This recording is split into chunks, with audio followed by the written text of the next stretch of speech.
You are listening to From Sobriety to Recovery with Jesse Mogul, episode 96. Let's get to the show.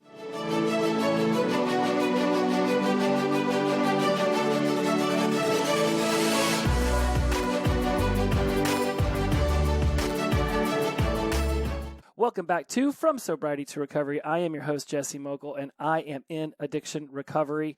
Welcome back. It is an honor and a privilege once again to have you here for an episode. It's a little odd right now because I'm on camera. I am doing this on my Instagram live on the From Sobriety to Recovery account. So if you've ever wanted to see me actually shoot a podcast and pace back and forth in the room, then that is what is happening right now.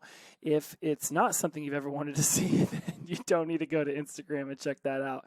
Today is going to be a great podcast. There's so many different things running through my head that I want to talk about right now because I've been getting a lot of messages. I think it's the end of the year. I think we all have a lot going on in our heads and we have a lot going on in our minds. And so we're looking for feedback. We're looking for an understanding of what it is that we're feeling, what it is that we're thinking, and what it is that those thoughts and those feelings are going to ultimately lead to our actions and our results, right? We talk about this a lot from Brooke Castillo's The Life Coaching School, which I am a member of. So as we start to think about our circumstances, our thoughts, our feelings, and our actions, and how those lead to our results, there have been a lot of messages I've gotten recently about the pressures of drinking and using drugs over the holiday season. And I absolutely get it because these can be emotional times, right? I mean, these can be emotional times. There's no doubt some connections with the family that have brought about the sufferings that led us down the addiction path. And then there's also just the holidays, and there's the get back together with people. And then there's the New Year's. And so many people put so much weight on the idea that New Year's is supposed to be the day to set the resolutions. Everything is supposed to change on this day. And so what we've discussed in the past, especially as we're getting back to basics, is the idea that the month of December is really that time where you are ramping up the end of the year and you're passing on the baton to 2021, right? We've talked about this before. Just a quick refresher. If you are picturing a 4x100 relay in the Olympics, and you're the runner, and you're running, and you're approaching the next runner, and he starts to run too, because he needs to be at a similar speed as you in order to take the baton and take off. So when this is happening, I want you to picture December 2020. It's been running, it's been sprinting this whole time, or dragging, because let's face it, it's been a bit of a shitty year for some of us, and just a complete clusterfuck as far as any year could have possibly have gone, right? But you still want 2021 ready to go. And so it still needs to be getting its speed on. And so picture 2020 in December as that time where 2021 starts to ramp up and you start to think about what the next year is going to be for you. At the same time, whenever 2021 gets here, 2020 doesn't just stop on a dime. 2020, it sort of peters out. If you picture that race I'm talking about in the Olympics, the runner who's handed off the baton doesn't just stop on a dime, right? The year he or she still has to sort of just slow it down. So I want you to picture that 2021 it's already sprinting. It's ready for that baton. You can choose to pass that baton on now and start to make these changes in your life, these resolutions that you're thinking of, these things that you want to begin to achieve next year. You can start laying down the roots for them now. You don't have to wait till January 1st, because then there's going to be so much pressure on that day that what inevitably happens is you have a new calendar. You've got all these new things are coming in, and this is why so many people, I believe, don't really stick with a resolution, because they put so much pressure on that moment, that day, that ultimately they get to that day and, maybe they don't want to quit sugar so much, and maybe they don't want to give up drinking so much. And instead of just saying, oh, January 1st will be the day, you can do what I did. And I told myself I'd stop drinking for Super Bowl, the day after the Super Bowl in 2017. And my body said, no, you're going to stop now. And so my mind got on board, and I got sober on January 13th of 2017, right? I don't know if I would have been able to stick with the sobriety had I waited till after the Super Bowl. I know how I drink for Super Bowls. So therefore, I may have well been like, well, you know what? Let me just peter it off for the next couple of days. I'll stop on Friday. And then Friday gets here, and who knows what I would have done. I know what I did do, and I just stopped. Again, body be damned, it was ready to rock. And yes, that first Super Bowl was extremely tough. Shout out to Paul on my left and Ron on my right. Ron on my left and Paul on my right, and it was the Patriots-Falcons Super Bowl for being there with me and coaching me on throughout the entire game as I really wanted to drink. And they were like, no, dude, you got this. And I was like, you're right, I got this. And this brings me to another idea. So, right, like you're picturing the year, and it's sprinting, right? So you don't have to wait for 2021 to start. You're already moving into the new you in 2021. And then this gets me thinking about goal setting. Now, I recently had one of my clients tell me that he has a problem with goal setting. Here's the thing, and I realized this during the conversation with him, that we don't have a problem with goal setting. We can all set goals. We have a problem with goal accomplishing. We have a problem with goal seeing it through. We have a problem with goals, the goals we set, maintaining the priority we placed upon them when we came up with them as goals in the first place. Goal setting isn't your problem. It's goal discipline and it's goal accomplishing. There are points in your life where you've set goals and you've hit them. And then there's other areas of your life where you set goals and then you've let it go away. You've let it fade. This is something I talked about in one of my lives the other day. If you are not willing to sacrifice for the goal will be the sacrifice. It is just the way that it goes. There will be something in your life you have to sacrifice. There will be somewhere a friend or somewhere a location or somewhere a thing has to be sacrificed in order for you to be able to achieve the goal. And we put this humongous amount of pressure on ourselves finishing up a year to set down new ideas for who we're going to become in the next year. Right? We're finishing one, we're starting another, and we think, yes, I'm going to make all these immaculate changes.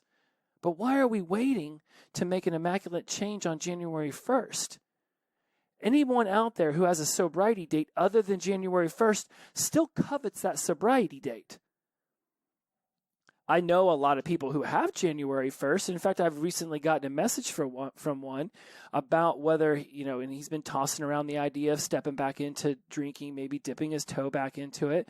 If you have quit on January 1st, more power to you, because I personally think that that's one of the most difficult days to stop because of that external pressure society puts on you for making a massive change on January 1st, and from the pressure you've put on yourself, more than likely counting down to that day while you're shoving all the booze or shoving all the food in your mouth. So, again, whether it's January 1st or any one of the other 365 days that in any given year, and I get it, it's usually only 364 plus January 1st, but let's just go ahead and not ignore February 29th. That poor day already gets ignored 3 years out of 4. So there's 366 total days, at any given year that you would have an opportunity to quit. Any one of those days can be important. Any one of those days can be important. There is, let me go to the notes, going to the show notes. So I'll just say MR. You're out there. You hit me up on Instagram today. We started to chat. I told you I was going to do a talk about this on the episode 96. So you're checking it out. You're hearing me say MR. I'm getting ready to talk about you. Like I said in the message I sent to you, why would you want to go back? What are you holding on to? Okay. And when I go over and I look at the message that you sent back, you said, you're not so serious about going back. You're just observing and exploring your thoughts and under this veil of curiosity and thinking, well, you're done with your 1-year goal without another time goal to focus on, right? And so I totally get goals, right? You said I'm going to be sober for a year. I've told myself I was going to lose 15 pounds and gain 5 pounds of muscle before my family vacation. Like, I've done that before. I totally get the idea of, hey, I got this year. Let's knock this year out. Right? If you desire to set another time goal, you can. Right? If we go back to what we talked about before, circumstances, trigger thoughts, thoughts cause feelings, feelings drive actions to results. The circumstance is just that that the year is finishing. The circumstance is that you're finishing 1 year of sobriety and recovery. Now, your thought about that decides what you feel about that. If you decide your thought is of accomplishment, so therefore that feeling is of confidence and happiness, you can go another year and you could do it with your eyes closed. If the thought you're having around the 1 year is like, well, that was cool, I proved to myself that I can do it, maybe I can prove to myself that I can drink responsibly for a year, then that will be ultimately then you'll be feeling like, okay, all right, maybe you'll even be feeling confident about that. Actions will drive you to drink, and then who knows where that goes, right? And this is what and you even put in here that you think you just need to resolve to stay focused on all the other things which help you to stay on track. I say this to everybody. Stay focused on the other areas of your life that are working and stay on track. Why would anyone want to go back? And so in this Instagram message I sent to MR, this Pearl Jam song came on today. I was listening to it on the way into work this morning, and the song Wasted, and there's a really cool reprise of it. So if you want to go listen to what I'm talking about, type in Wasted Reprise Pearl Jam into Spotify or whatever player you normally listen to music on. And the lyrics go, I have faced it, a life wasted. I'm never going back again. Having tasted a life wasted, I'm never going back again. I escaped it, a life wasted. I'm never going back again. Even just repeating those 6 sentences to you, I get these chills. I've got these chills. I don't know if you can see it on the camera or not, but I'm telling you, it's all these little bumps. And I've heard the rock and roll, a life wasted, I'm never going back again. Like, I know the fast version of it. I had never heard the reprise version of it. And this morning it struck me. I mean, it was a wasted reprise into the song Alive, into the song Baba O'Reilly, into Yellow Ledbetter. And it was just 4 songs just so perfectly put together to, I guess, just sum up how I feel about everything in a way, or my sobriety. I don't know. It's just like that line, I'm never going back again, into the song I'm Alive. And if you know the song Alive by Pearl Jam, then you just know how deep his voice gets on that.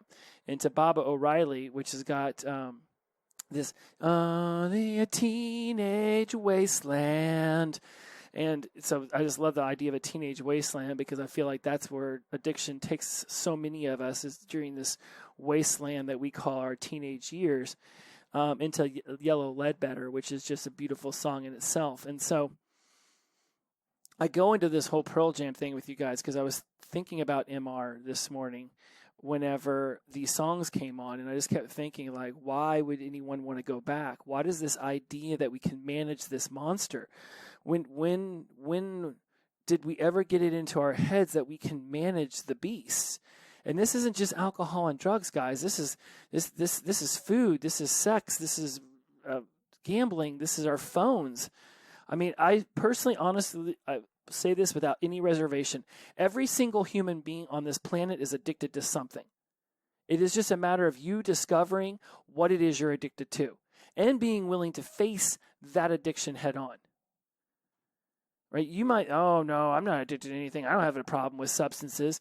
But then you find yourself with the constant automatic negative thoughts, or the pessimistic tone, right? Or the starting arguments with your loved ones for no reason, or the seeing the world negatively, or reading too much negative news and letting that damper your day. I mean, I know you think that these don't count as addictions, and you might be thinking that as we speak, and as I'm pointing to the Instagram Live, you might honestly be thinking, just those don't count as addictions. But any behavior that we do habitually that brings us about a negative outcome is, to me, a habit. And it becomes an addictive thing that we turn back to. Everyone thinks, oh, addiction, you got to be in the gutter and you got to lose your home. And what if you just lost your way in your life? What if any time you tried to smile, an automatic negative thought came in and said, You don't get to smile. You get to look at things pessimistically, and you're not looking at it pessimistically enough right now. So I want you to get on Facebook. I want you to get on Instagram. I want you to see how much better other people's lives are. I want you to read some political stuff so that you can get pissed off about that. I want you to walk around angry about life. If you consistently find yourself in this loop, you are living an addictive behavior. See, again, there's so many things going through my head right now. And MR started off some of them. I put cognitive dissonance in here. We might get to that a little bit later. In fact, I don't know if I necessarily remember why I put that in here. The state of having inconsistent thoughts, beliefs, or attitudes, especially as relating to behavioral decisions and attitude change. I think, so it says cognitive dissonance occurs when a person holds contradictory beliefs, ideas, or values and is typically experienced as psychological stress when they participate in an action that goes against one or more of your beliefs, ideas, or values, right? And so imagine if you are wanting to quit using alcohol and drugs, but then you end up finding yourself involved in that. I could have sworn I heard this last night on the TV show Next, and it was something about if you want to believe something, then you will consistently find reasons to allow you to believe it. Now, I thought that was confirmation bias. But according to this, a state of having inconsistent thoughts, beliefs, or attitudes relating to behavioral decisions, right? So if you are wanting to quit drinking, yet you continue to drink, then you would be looking at cognitive dissonance. You would have, in NLP, we call it parts integration. You would have these two different parts in you that almost like different personalities, where one is like, no, man, I'm good. I don't need to drink. I want to have a better life. And the other one's like, yeah, but we can have a better life and drink, right? It's like you have these two different personalities living inside of you. We ultimately want to be able to find ourselves in a position where we realize that the life is better on the other side, not using, not abusing. I, for the life of me, cannot understand what would have led me for so long to be thinking that I could control the beast. And so this leads me into another NLP term that is secondary gain. Now, if you go Google the idea of second gain, there's in psychology, there's morbid primary gain and there's morbid secondary gain. We're not going to deal with the psychology aspect of that. I even put that in the show notes as if I was possibly going to be able to cover that in this episode. I just want to deal with what we discuss in NLP as secondary gain. Secondary gain in neurolinguistic programming is when there is more value in having the problem than there is in going forward with the solution, right? So a secondary gain is where an apparently negative or problematic behavior actually provides a positive or beneficial end result in some way. A secondary gain makes the problematic or unwanted behavior more likely to continue unless specifically addressed. I love traditional therapy. I've got a therapy appointment in 40 minutes. It's super awesome. I love Melissa. At the same time, therapy can often be like this meandering around a brand new city, looking for amazing landmarks.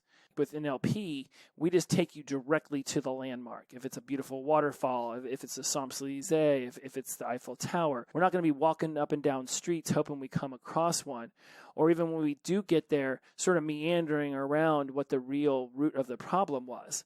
NLP says, no, we can get directly to the root and we can begin to immediately start to help you change the way you're seeing it in your brain. Because everything about our reality, this collection that we call our identity, of our decisions, of our choices, of our values, our beliefs, our ideas, this is just an accumulation of all of our memories of what we've experienced in life.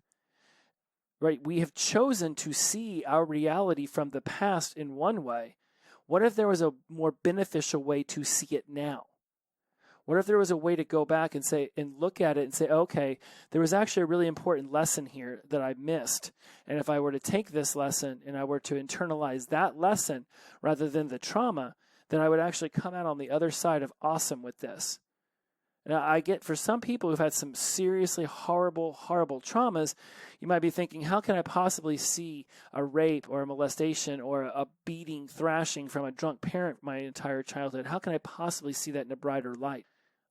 Without getting on a phone call with you and without actually being able to discuss what it is that you experience and to be able to explain it, being able to do it in this sort of roundabout way on a podcast might seem a little impersonal. But the bottom line is that everyone chooses to see their different traumas the way they've chosen to see them. And it's neither right nor wrong. It might be less beneficial if you're seeing it as a horrible life experience rather than turning it into a way of building strength from it. You can use it as your crutch. You can use it as your spinach, like your Popeye. And you can use that for a positive outcome. Right, so secondary gain by a child might be throwing a temper tantrum in the grocery store because they want a candy bar when all they really want is the parent's attention. But the parent never gives them attention unless they're acting up. So then they'll act up, even if that means a spanking is coming, or even if that means they get yelled at, because at least negative attention is better than no attention. Someone who's extremely depressed and goes around and tells everybody they're always depressed and that they're always sad might not want to get out of that depressive state, because when they're going around and they're being the Eeyore of the group, they can go around and tell, Pooh, everything was so bad and I'm always so sad.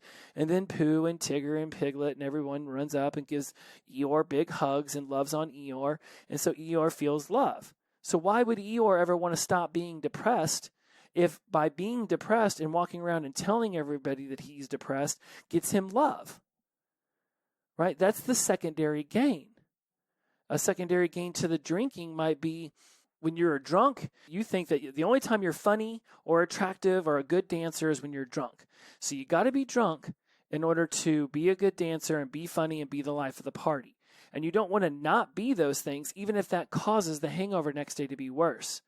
So your secondary gain for consuming alcohol ends up being the popularity you believe comes from you being intoxicated. So then if you stop being intoxicated, you lose the popularity. This is the rationale you have in your head. So why would you ever want to stop being the fun drunk if by becoming the boring sober person, you lose the street cred you've built up within your social circle? I can sit here and I can rattle off 87 more different examples, but I think we've got secondary gain now. If your secondary gain for the horrible hangover is that, your loved one or someone in your house brings you soup and rubs your feet and loves on you and says, don't worry, I'll call in sick for you, and you get to stay in bed all day and get pampered. I don't know who gets that kind of treatment when they're hungover, but I'm just making up another hypothetical here. Why would you want to stop getting intoxicated? Because then there would be no more hangovers and there would be no more of the pampering. You can see the secondary gain when it comes to weight loss.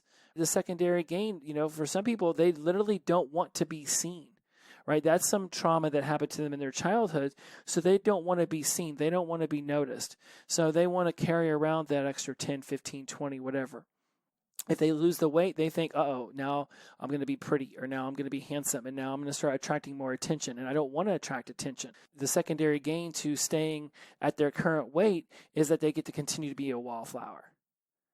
And that's what they're looking for. They don't want to be noticed. A secondary gain for smoking a cigarette might be that you get to interact in a social group of smokers. All of a sudden you feel like, I got a bond. I got my smoker tribe. So I don't want to lose that smoker tribe. I quit smoking. I'm not going to have a smoker tribe anymore. And I like those people. This is what happens with the bar scene too. Binge drinking with all the bar flies for years, and then all of a sudden you decide to stop. Think they're necessarily going to be doing backflips when you roll in there and not wanting to drink your sorrows away, not looking up through the bottom of a bottle? No, they don't want to see you not drinking, because then they have to question their drinking. All right, so then you're going to be ostracized from the group. So we have covered a lot of different topics today, and I'll work backwards back to the beginning. Secondary gain was really what this episode was supposed to be about, because I think a lot of us, when we go to make changes, ultimately, not only are we making these decisions on the changes we want to make in our lives now based on who we are and not based on the person we'll be in the future when we do stop or when we do make this change, right? So we're already showing up in its own way a bit with a limiting belief and a limiting mindset around what we can accomplish, because we're deciding what we can accomplish based on who we are as this version of ourselves. If we went forward a year after you had 2 years of sobriety MR, or after you had, 1 year of making 6 figures in your business, or after you had 1 year of being a good parent, right? Then you'd be making decisions about your goals based on that 1 year of being a good parent, or that 1 year of having a good business, or that 2 years that you've just put into your sobriety and recovery. But right now we're making decisions based off this version of ourselves we are now. And I know you guys have heard about the idea that you want to go ahead and put yourself into the position of who you'll be in a year when you're sober, or who you'll be in a year when you've been a great parent, or who you'll be in a year when you've had a successful business.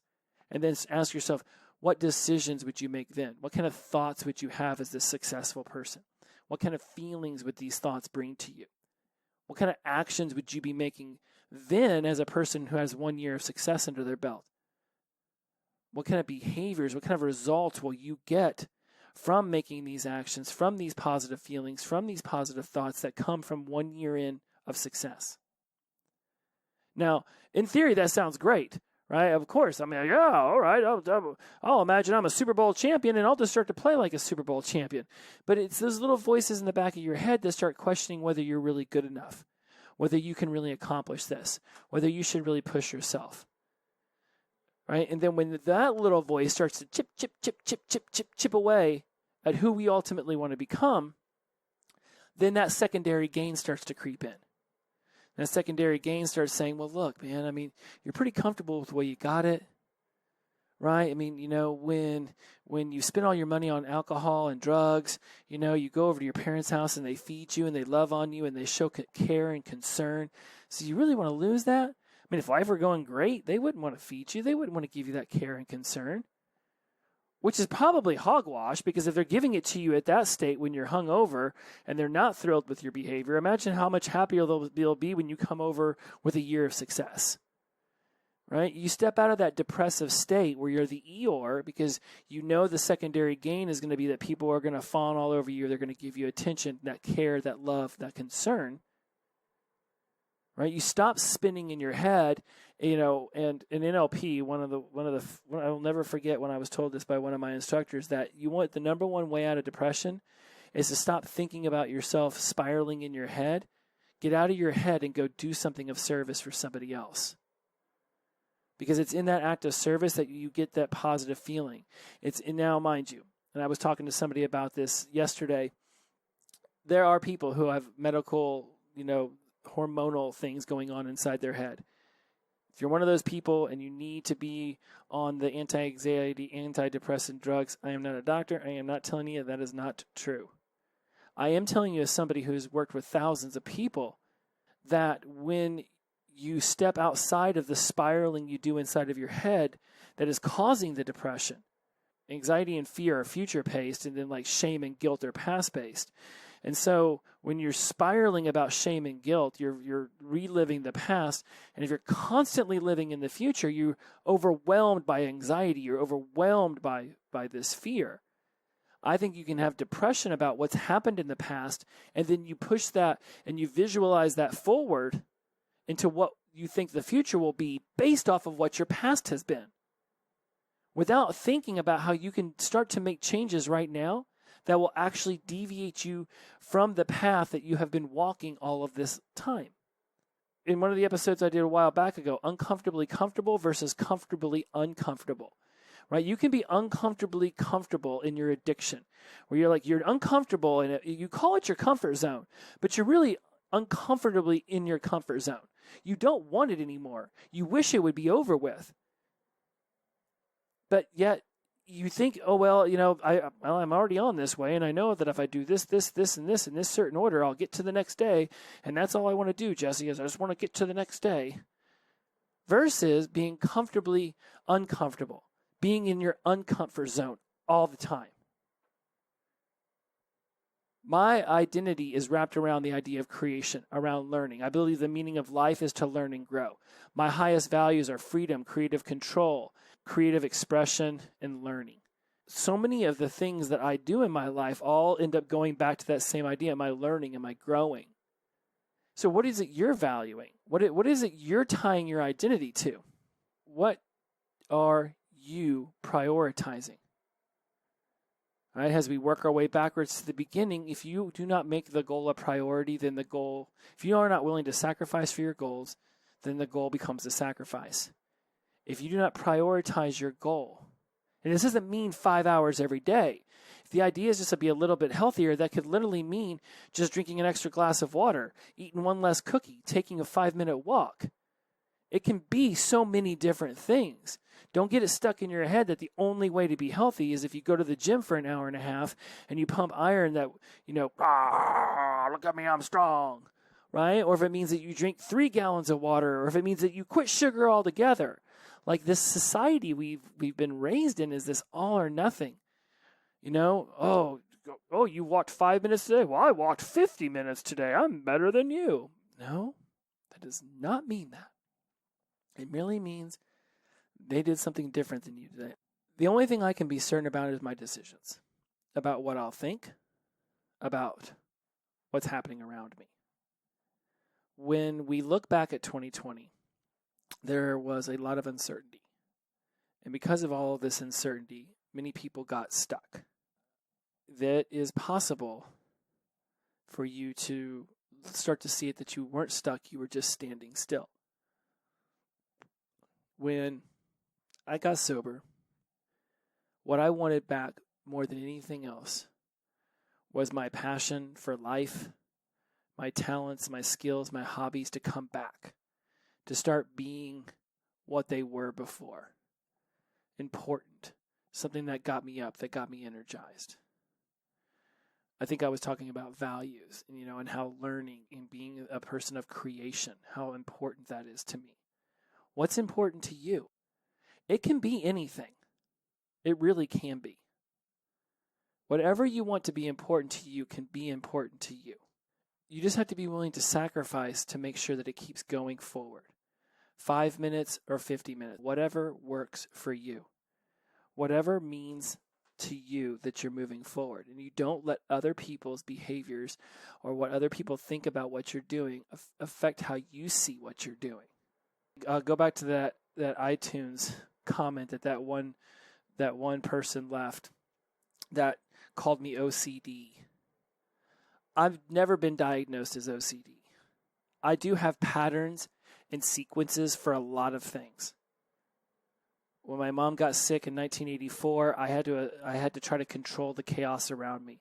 So I started to come up with patterns and sequences for a lot of my behaviors just so I wouldn't have to worry about them or stress about how I might react if her colostomy bag broke and all of a sudden we needed to start rapidly cleaning up poop coming out of a plastic bag glued to her side. So I came up with whole patterns and sequences for how to help her clean that up. And that just moved into other areas of my life. I don't necessarily think that makes me special because I know a lot of people who have patterns and sequences for a lot of different aspects of their lives. I can trace mine and my ability to create them as efficiently as I do. I can trace that back to the summer of '84 when she got out of the hospital. But again, you've got them too. The mind is a meaning-making machine. The human beings, we make meaning where there is none. We are always looking for meaning. That's why back in the day, they came up with whole stories about constellations because they had nothing else to do but stare at the stars for millennia on. So, of course, they found patterns in the stars. And they came up with stories about the stars because there was nothing to do but look at the stars.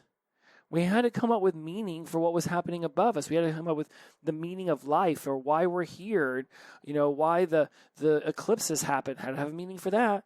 Why does snow happen? Had to have a meaning for that. Why is the tree blow in the wind? Had to have a meaning for that. So we're still that version of human beings where we're constantly coming up with meanings for things. And in often cases, we're not attaching the right meaning to things that are happening in our lives. This is where that self-awareness comes from. This is where that ability to check yourself and say, okay, am I happy with my identity right now?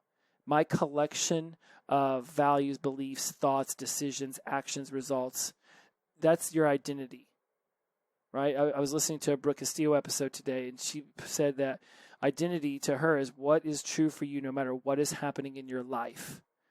This isn't something to discover, it's something to define and create within yourself. If it's true no matter what's happening in life, that becomes your identity. You know what comes to mind when I think about identity? Negan versus Rick from The Walking Dead. Negan was a former used car salesman. Rick was a sheriff. The apocalypse went down. One wrapped a baseball bat in barbed wire and went around and whipped people's asses who didn't call themselves Negan and bow down on one knee to him. Rick runs around trying to save civilization and collecting a bunch of misfits and turning them into his family, and goes around and he's trying to find someplace safe for everyone. He's trying to do the best he can with the resources he has. Sometimes his decisions are misguided. Sometimes he goes into a community that was perfectly fine before he got there and screws it all up, like he did with the governor. I mean, the guy's a little wackadoo, sure, and he was locking his zombie daughter in a closet, and they were using zombies to fight for entertainment. But they were pretty much secure, and they were doing just fine. Everyone seemed like they were pretty okay with it. Now, this new girl that they've got with the hat and the just recently lopped off finger, she's mean about it. Negan was mean about it. Negan always had that want inside of him to walk around with a barbed wire baseball bat named Lucille and whip people's asses. Right? His identity, what was true for him no matter what is happening. He may have been a nice dude back in his car salesman days, but as soon as he saw an opening to walk around and torment, he took it. Whereas Rick, the way they portray him in the show, was always caring and kind and giving, and he wanted to keep people safe, and he wanted to protect his family. When the zombie apocalypse went down, he continued on with that behavior. He could always identify as someone who was loving or kind, empathetic. Whereas Negan always had this evil in him. He was just waiting for an opportunity to show it. So if you walk around telling people that you're kind, are you only kind whenever it suits you? Or are you kind all of the time? One of my highest values is learning. I identify as somebody who's constantly learning. No matter what is going on, I am looking to learn. Even when I'm in an argument with a loved one, I'm still looking to learn how to not get into an argument in the future, how to better communicate in the future. I can honestly say that my value of learning is a part of my identity, because no matter where I'm at and what situation I'm in, I am looking to learn. Going back to that iTunes comment when the guy said that I was OCD, I would never been diagnosed with that. Sure, I might say some things that would lead people to believe that ability is inside of me. I don't necessarily think that OCD is necessarily negative, unless, again, like any addiction, what you habituate, if you habituated your OCD-ness and it starts to have negative impacts on your life, yet you continue to do it, now we're starting to look at addictive behavior. For me, I just like having systems. I like having processes for doing things. And I like accomplishing stuff. I like to set goals. I like to have discipline around my goals. And I love to accomplish things. I love to be able to say, yep, I finished that. As I near 100 episodes of this podcast, and as I come up on 4 years, my goal when I started this show was to do it every single week for the rest of my life. I know it sounds crazy. And down the line, once I'm at 300, maybe I start to separate them up every 2 weeks. I don't know. I will always do this podcast. It will always be something that is a part of my life. I will never get tired of discussing sobriety and recovery. From Sobriety to Recovery as a podcast has something that matters to me in life. My life will exist until I no longer exist. It could morph. It could change. You might be listening to this now. I might be on episode 677 by that point, and it only comes out once a month. I don't know. But there will be, in one way or another, this podcast will exist in perpetuity. That doesn't make my addiction recovery any easier just because I am looking to do that. And I set that out as a goal, and I'm willing to put discipline into it, but I don't know what's going to happen in 2 or 4 years. Somebody might say, hey, dude, we're going to send you to Africa so you can do awesome stuff in Africa, but you're not going to have any access to the internet, and you're not going to be able to do a podcast. I'm like, okay, well, I mean, I'll figure that out. But I set the goal down to continue to do this podcast for as long as I know it's beneficial to everybody. It is the discipline that sees that to accomplishment. And whenever there's no end in sight, then it's almost like what MR was saying. Well, I had that 1 year goal, and now I'm not looking for, now I've accomplished it. Now what's my next time goal? This is why we do the 1 day at a time thing, because we don't want to be, oh my God, I got to be sober for the next 60 years. I don't have to think about doing this podcast for the next 60 years. I just have to do it this week and next week and the next. I definitely know I can keep this thing going for at least another handful of years until I start to question my sanity. My point going back is that when that person wrote that I was OCD and he said, not all of us have awesome jobs to go back to, or not all of us have podcasts or books to write, or whatever the dude said, my thought back to any one of you who might think the same thing. Well, why don't you have that? Why aren't you trying to write a book? Why aren't you writing an essay? Why aren't you posting cool stuff on social media? Why aren't you launching a podcast? Why aren't you starting a business or a side hustle? Why aren't you getting a jump rope and doing that for 5 minutes a day and letting that build upon a new way of life? Yes, I have curiosity, which leads to interest, which leads to passions and to purposes. Yes, I am fully aware that I am interested in everything. I had a podcast called Everything's Interesting. I love talking about everything. I like to learn about everything. I'm just genuinely interested. It's blessed. It's the best thing to me, it's the coolest thing about me. To me, it's the thing I love the most about myself, is that I find everything interesting, that I like to learn all the time. What is it about yourself that you love that you want to start accentuating? MR, I would not be putting a timetable down on my sobriety and recovery. So you said you wanted a year. Make it another. Make it another after that and another after that. And look, we all want to dip our toes into the idea of, what would life be like if I tried to go back to the demon? You think I haven't thought of that? But I play it through to the credits, and I know I might have ridden that. I might, on a wild chance, be able to jump back on that bull in the last 8 seconds. But if I try to make a career out of it again, I know that bull will throw me off, kick me in the face, stomp me in the chest, and that's where I'll die, in the middle of the ring with the bull dancing on my soul. If you guys have ever watched a rodeo, those guys are trying to stay on that bull for 8 seconds. Sometimes it's smooth as silk. Other times it is insanely violent. I am not willing to play Russian roulette with my life in hopes that the bull, gently bounces me off of his butt. I land on my feet. I wave at the crowd, and they hand me the awesome belt buckle. I am not willing to spin that bottle hoping that it doesn't land on bull crushes my skull. I am not even remotely interested in playing that game again. I'll leave you all on this, besides the fact that you should totally go check out Pearl Jam's Wasted Reprise. I have faced it, a life wasted. I'm never going back again. Having tasted a life wasted, I'm never going back again. I escaped it. You escaped it. A life wasted.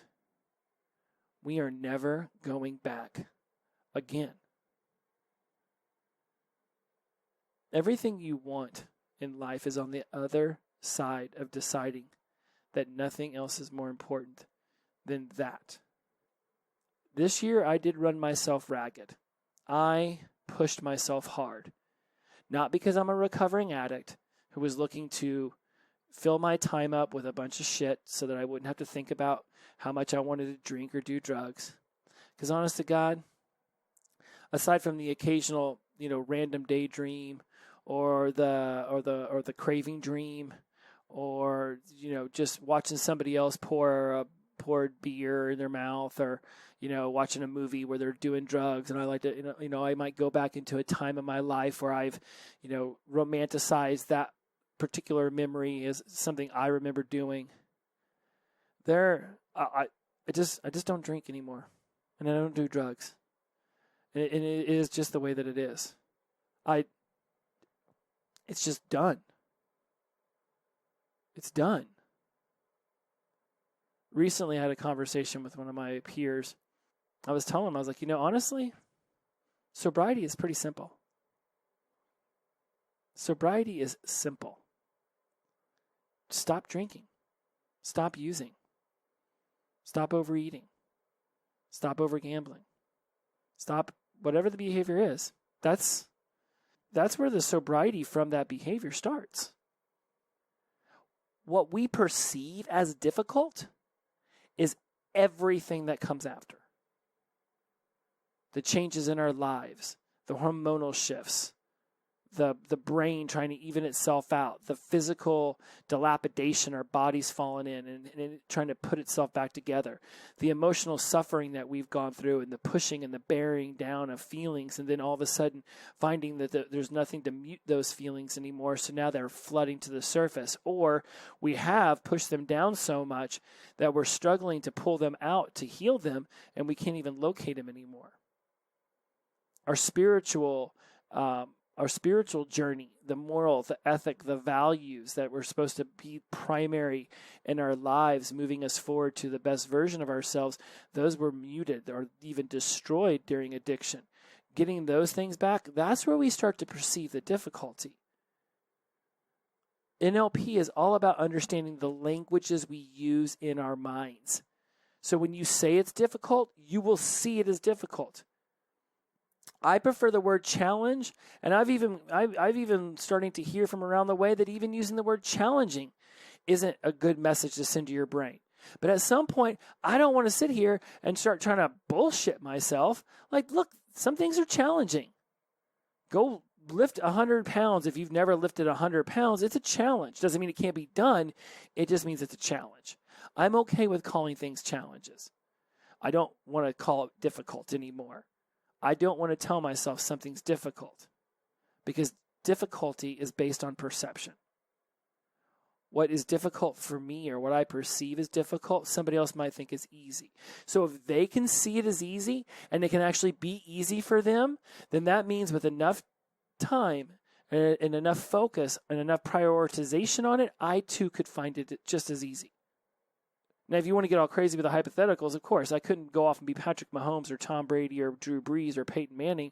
I'm a dude who's never played organized football in my life. So if I'm like, well, okay, you said if I prioritize it, I could be just as good as any one of those guys. Okay, yeah, you got the next 25 years of your life. Even if you're 40, you want to go out and throw a football for 5 hours a day every single day for the next 25 years? You're probably pretty damn good at throwing a football after all that. You've missed your boat as far as being in the NFL, but you'll be a lot better than you are today. So let's just keep this to more rational thoughts. What is it you're looking to accomplish? If you think it's impossible, then it will be. If you think that it's hard or difficult, then that's how your mind will see it. It's that cognitive dissonance, that state of having inconsistent thoughts, beliefs, or attitudes as relating to behavioral decisions. So if you decide that if you want it, it's like you decide you want to make this massive change in your life, and so you want to set this goal, but then there's that cognitive dissonance in the back of your head that says, this is super difficult, this is super difficult. So if there's a day when it's easy, you're like, then I must not be doing it right. I must not be doing sobriety and recovery right, because today was just so damn good. Oh my goodness, today isn't, there should be no happy days in addiction recovery. Every day should be difficult. Every day should be white knuckling it. Every day should be horrible, and I should wish it was already over. So because today was easy and fun, clearly I am not doing sobriety and addiction recovery the right way. I hope you're laughing at how asinine any of that would sound if you were really thinking it. As I'm about 6 minutes away from my therapy appointment, I'm going to wrap up on this. I went 52 minutes. I've been getting some great messages from everyone saying that you listen to the episodes sort of in spurts as it comes and goes. So I'm like, these last couple to finish up the year, I'm just going to let it be what it be's. If you're like me, I'll stop a podcast halfway through and go back to it whenever I back in my car. I do it with Audible books. I don't listen to those things all the way through, right? So I'm like, you know what? These last couple, getting us into it. Next week, the episode will not come out till Wednesday again because I'm going to go on a little trip, going to Zion this weekend, and that's going to be super awesome. I'm very much looking forward to going up there and seeing the sights and going up there with my girlfriend and her son's in town, and so that's super sweet. And so we're going to go just adventure off into the Zionic sphere and just really unplug. I didn't have a chance to talk about this in this episode, but there is something I will bring up in the next one that me and Tom, who's been on the show before, Tom Brigsby, the business life coach of a friend of mine, my brother's father-in-law, in fact, in Alabama, and he calls it op-tempo, operational tempo. And he says that you cannot, it's a military term, you cannot maintain operational tempo like for a prolonged amount of time. You just cannot keep up a go tempo. And next week I'll go over the things that I've accomplished and the things that I'm looking to accomplish next year, and we can start to discuss how we can, really begin to goal discipline and goal accomplish, not just goal set. And I'm noticing I'm extremely tired. I feel very tired. And I think my brain is just wore out. And so I have noticed over the last couple of weeks, I've started to clear my schedule. I've started to clear out my life and clear out my brain in preparation for putting together the addiction recovery program I've been talking about for so long, but also to just give myself some breathing room. And so I know I'm Mr. Let's achieve. But I also want to have a conversation with you all next week about knowing when to slow down and knowing that it's okay to slow down and not being so worried all the time that you're not achieving. This is something I work on. I always feel like I need to be achieving, and now I'm talking directly into the IGTV camera. I feel like there's a part of me that just wants to be achieving, achieve. Do something. What do you mean sit on the couch and watch movies all day? I can't even imagine that. Maybe read a book. Maybe just take a nap. Like actually lay in my bed and take a nap in the middle of the day. I have a very firm rule, only take naps sitting in office chair for 20 minutes at a time. So next week we're going to talk about operational tempo and knowing that there is a time and a place to just level it down a little bit. It is something that I have not put a lot of energy in. Funny, I'm getting ready to say it's something I've not put a lot of energy into slowing down. When in fact the idea of slowing down would be to remove the energy from that. But it's something in 2021 I want to start putting some more attention to, as well as reaching out to all of my friends and family and loved ones and continuing to grow my bonds with them. But we'll talk more about goals and everything next week. For now, thank you so much, everybody who's joined me on IGTV. And for those of you who are just listening to the podcast, if you want to go, and it will be, I don't know the name of the episode yet. That will come to me as I'm editing it. But it's definitely going to be episode 96. Is what I will make sure that it's titled in my IG Live. So if you've ever, honestly, you probably watch it for 5 minutes and be bored of it, but it's just me pacing back and forth in my office. But either way, we've covered some great topics today. We've discussed cognitive dissonance. We've discussed identity. We've discussed the ability to ask yourself, why would you want to go back to drinking? What are you holding on to? We've discussed your circumstances being related to your thoughts and then your feelings and then your actions and your results. We've discussed how your reality is really just an accumulation of your choices, your beliefs, your behaviors, your actions, your attitudes. So you are in control of your thoughts. If you're not in control of anything else in life, you're always in control of your thoughts. We've discussed secondary gain and how you might be continuing down the path of a bad behavior simply because you get something positive back. Let's start to flip that and let's start looking for the positive behaviors and how you can get that same positive you get from the negative behavior, but now you can start getting that positive from the positive behavior. So much we've covered. I can't even imagine my ability to put this into the show notes accurately.